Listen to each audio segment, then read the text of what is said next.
I don't know why this video quality is exceptionally grainy, but here it is.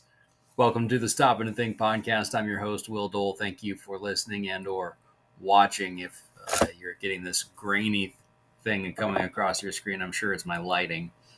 In any case, what we have today is a short review of G.K. Chesterton's most wonderful and enjoyable book, What's Wrong with the World.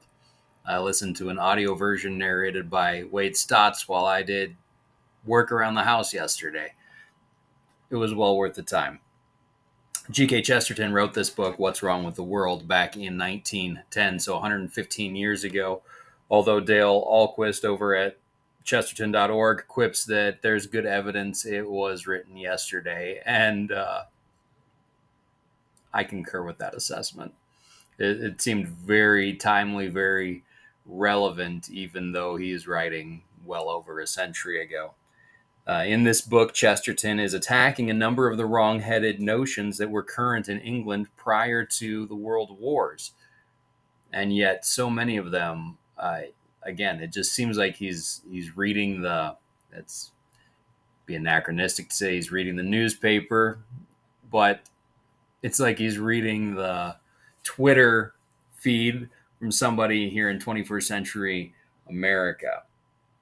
One of the many examples, but one worth noticing and remembering, is the way that he attacks feminism. And his basic line of argument goes something like this: that feminists, old and new, insist that women can and should be able to do anything a man can do. And in this insistence and the fact that they have given women access to all of the things that men do, what they've done is succeeded in turning woman into a third-rate man while removing from her the joys of domesticity and femininity. Somewhere in there he has a quip, something to the effect of feminists who are that class of people who hate all things feminine. Now, conveniently for men, the fact that women have been given all these manly duties that they supposedly wanted also comes along with the fact that they still have all of the feminine duties that culture and custom and sense dictate that they do, because men aren't going to be interested in them and don't care about them. I think particularly of things like tending to young children and making sure the house is functional. Those are things that women are really good at doing, and men aren't. So women get to do both.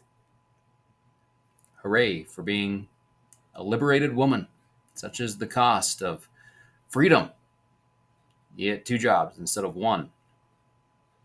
Now, this ends up playing into Chesterton's critique of not Calvinism, we'll talk about that in a minute, his critique of capitalism, at least the crony sort, which wants women in the workforce. And we saw this in the United States, especially after World War II, not because of some kind of magnanimous public spiritedness, yay, women's advancement, but really it's a way of forcing down the value of wages. It's a very similar critique that he makes there, actually, to what a lot of the more protectionist right-wing folks, or in an earlier generation, like last generation, protectionist left-wing folks, like a younger Bernie Sanders, the kind of critiques that they made about there being too much immigration. He's putting his finger on the fuzzy thinking that goes into a lot of this stuff. Chesterton's pathological hatred of Calvinism, I would say his biggest bugaboo, his area of fuzziest thinking, is also all over this book, and I find it kind of annoying, but I can get past it for the otherwise abundant, great humor and good sense that Chesterton pours out on almost every page. So, if you want to know what's wrong in the world, go read some G.K. Chesterton, or if you have the Canon Plus app, you can listen to Wade Stotts read it to you, and he's got a great voice for narration, and so I'd recommend that as well.